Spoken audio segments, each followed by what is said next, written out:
კარგო მეგობრებო, სანამ ვიდეოს დავიწყებთ, გთხოვთ დააჭირეთ ლაიქს, გამოიწერეთ არხი და დაწერეთ კომენტარი. თქვენი მხარდაჭერა გვაძლევს ძალას, რომ კიდევ უფრო საინტერესო ვიდეოები გავაკეთოთ.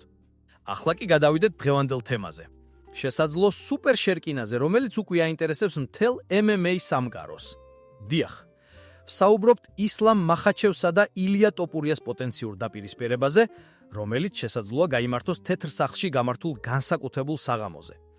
პირველი რეაქცია ყველა ფანიდან იყო ერთი: ეს ხომ ბომბაა, მაგრამ სანამ ემოციები აგვიტაცებს, უნდა აღვნიშნოთ, რომ ამ ბრძოლამ შეიძლება სერიოზული პრობლემები შექმნას, როგორც UFC-სთვის, ისე სხვადასხვა დივიზიონის სტრუქტურისთვის. და აი რატო? ამას უფრო გვიან გეტყვით.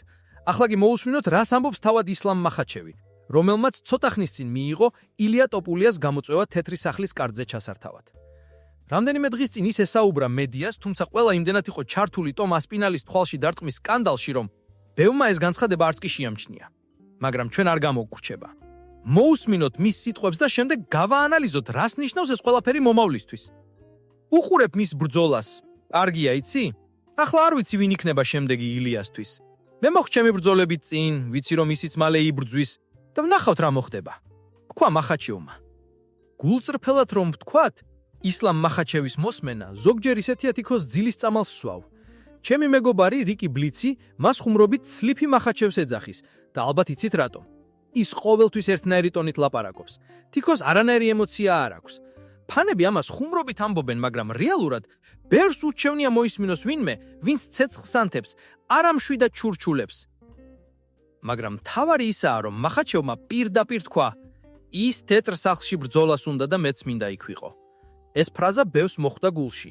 სწორედ ამ მომენტიდან დაიწყო დიდი მითქმა-მოთქმა. ხომ არ ვიღებთ ჩვენ ერთ-ერთ ყველაზე დიდ ორთაბრძოლას თანამედროვე MMA-ში? როდესაც ჟურნალისტმა კითხა, ეს ხომ შეიძლება იყოს ყველაზე დიდი ბრძოლა ამ საღამისთვის? მახაჩევმა უპასუხა: დიახ, მე ვფიქრობ, ეს იქნება უზარმაზარი ბრძოლა მთლიანი MMA საზოგადოებისათვის.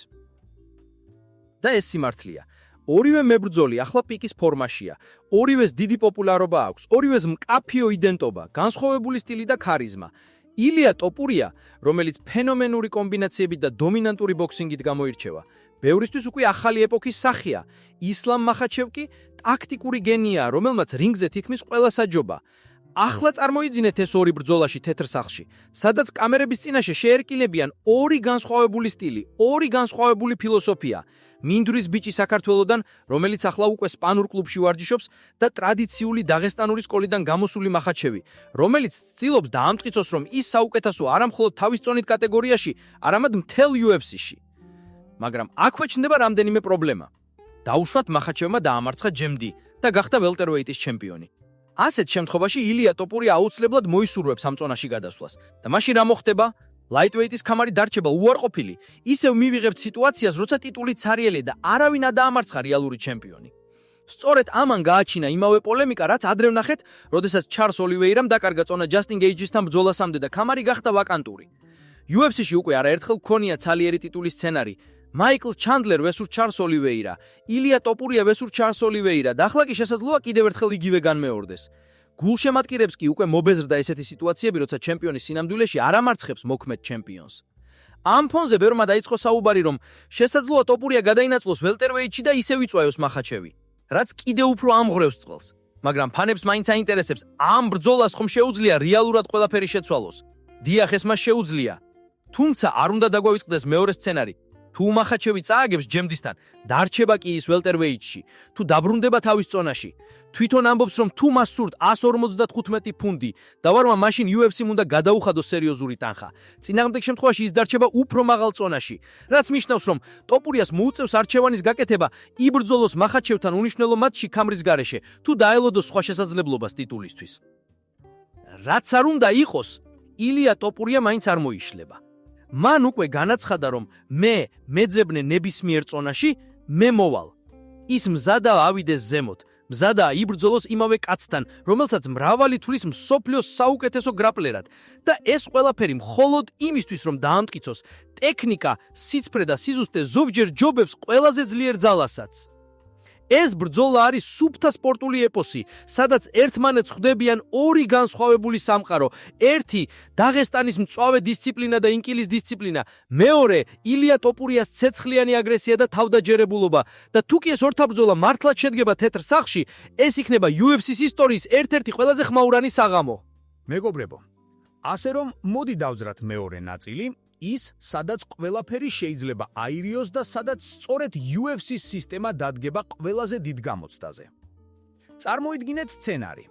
ისლამ მახაჩევი ამარცხებს ჯეკ დელა მადალენას და იკავებს ველტერვეითის ტიტულს.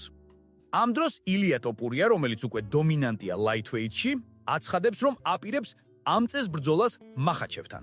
როგორც კი ის გადადის 170 ფუნტზე, lightweight-ის ქამარი ავტომატურად ხდება ვაკანტური და აქ იწყება ქაოსი. ფანები გაბრაზებულები არიან, მედიაში ყველგან კითხვებია, ვინ არის ნამდვილი ჩემპიონი, ვის ეკუთვნის სინამდვილეში ტიტული.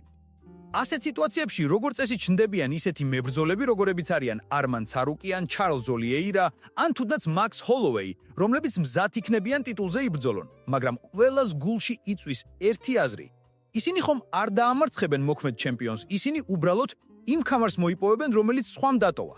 და ეს აჩენს იმ უხერხულ სურათს, როცა ხალხი ამბობს, ეს ქამარი ქაღალდისია, ნამდვილი ჩემპიონი ტოპურია იყო. სწორედ ამაზეა საუბარი. UFC-მ უკვე რამდენჯერმე მიიღო კრიტიკა იმით, რომ ზედმეტად ხშირად ქმნის ცარიელ ტიტულებს. გახსოვთ, როცა ჩარლზ ოლიეირამ დაკარგა წონა გაედჯესთან ბრძოლამდე? ან როცა მაიკლ ჩენდლერ და ოლიეირა იჯოდნენ ვაკანტურ ქამარზე? მაშინაც იგივე თქვეს. რეალური ჩემპიონი არ არსებობდა. და ახლა კი იგივე შეიძლება განმეორდეს, ოღონდ უფრო ხმაურიანი ფორმით, რადგან ამ ბრძოლაში მონაწილეობენ ორი ყველაზე პოპულარული მებრძოლი თანამედროვე UFC-ში, მახაჩევი და ტოპურია. ახლა მეორე სცენარზე ვისაუბროთ. ისლამი წააგებს ჯეკ დელა მადალენასთან. ასეთ შემთხვევაში ის ალბათ აღარ დარჩება ველტერვეითში, მაგრამ მისი სიტყვებით, თუ 170 ფუნტამდე ჩამოვდივარ, უნდა გადამიხადოთ დიდი ფულიო. ესე იგი, მას არ აქვს პრობლემა დაბრუნდეს ძველ კატეგორიაში, ოღონდ შესაბამისი ანაზღაურებით. და სწორედ აქ ჩნდება კიდევ ერთი დილემა. თუ ის უკან დაბრუნდება და იბრძოლებს ტოპურიასთან, მაგრამ უკვე დამარცხებულია და ფსიქოლოგიურად სუსტ მდგომარეობაშია, ხალხი მაინც ილაპარაკებს. თუნდაც ტოპურიამ მოიგოს, ზოგი იტყვის, ისლამი დასუსტებული იყო, მოდიოდა მარცხიდან, არ იყო იმ ფორმაში. და თუ ტოპურია წააგებს, მაშინ იტყვიან, ნახეთ როგორ დაამარცხა მახაჩევმა, რომელიც სულ ახლახანს დამარცხდა და ჩამოვიდა ზემოდან. ესე იგი, ილია არც ისეთი ძლიერი იყოფილა. სხვა სიტყვებით რომ ვთქვათ, ილია ტოპურია ამ ბრძოლაში შეიძლება აღმოჩნდეს lose-lose სიტუაციაში. თუნდაც მოიგოს, მაინც იტყვიან, რომ მახაჩევი დაღლილი იყო და თუ წააგებს, დამარცხდა მებრძოლისთან, ვინც ახლახანს წააგო და ეს უკვე გავლენას მოახდენს მის იმიჯზე. ეს არის სარისხო ნაბიჯი, მაგრამ სწორედ ამიტომ ილია ტოპურია ასეთია. ის მიდის იმ გზაზე, სადაც სხვები მხოლოდ საუბრობენ. გავიხსენოთ მისი კარიერა. მან დაამარცხა ალექსანდერ ვოლკანოვსკი, შემდეგ მაქს ჰოლოვეი, შემდეგ ჩარლზ ოლიეირა, მაგრამ მაინც არსებობენ ეგრეთ წოდებული სკეპტიკები, რომლებიც ამბობენ, ხო, მაგრამ ვოლკანოვსკი უკვე თავის პიკზე აღარ იყო, ჩარლზი ფორმიდან ამოვარდილი იყო და ასე შემდეგ. იგივე მოხდება მახაჩევთანაც. MMA საზოგადოება ვერასოდეს ახერხებს ერთხმად აღიაროს გამარჯვება. ყოველთვის იქნება კითხვა, მაგრამ რამდენად იყო ეს ნამდვილი ტესტი? და თუ დავფიქრდებით, ამ ყველაფერს მხოლოდ ერთი გამოსავალი აქვს. ეს ბრძოლა უნდა გაიმართოს მაშინ, როცა ორივე ფიქსია, როცა მახაჩევი ჯერ კიდევ ჩემპიონია, როცა ტოპურია мотивაციით იწვის და როცა ქამარი დევს შუაში. მხოლოდ ასეთ შემთხვევაში ეს ორთაბრძოლა დარჩება ისტორიაში როგორც ნამდვილი სუპერფაიტი, არა PR შოუ. გარდა ამისა, ეს ბრძოლა ინტერესოა არა მხოლოდ სპორტულად, არამედ პოლიტიკურადაც. თეთრ სახლში გამართული ღონისძიება MMA-ისთვის ისტორიული მომენტი იქნება.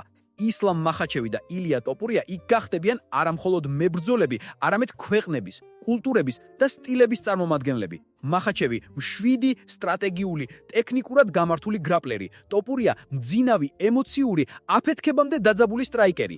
ეს არის ბრძოლა წესებისა და ქარიზმის შორის.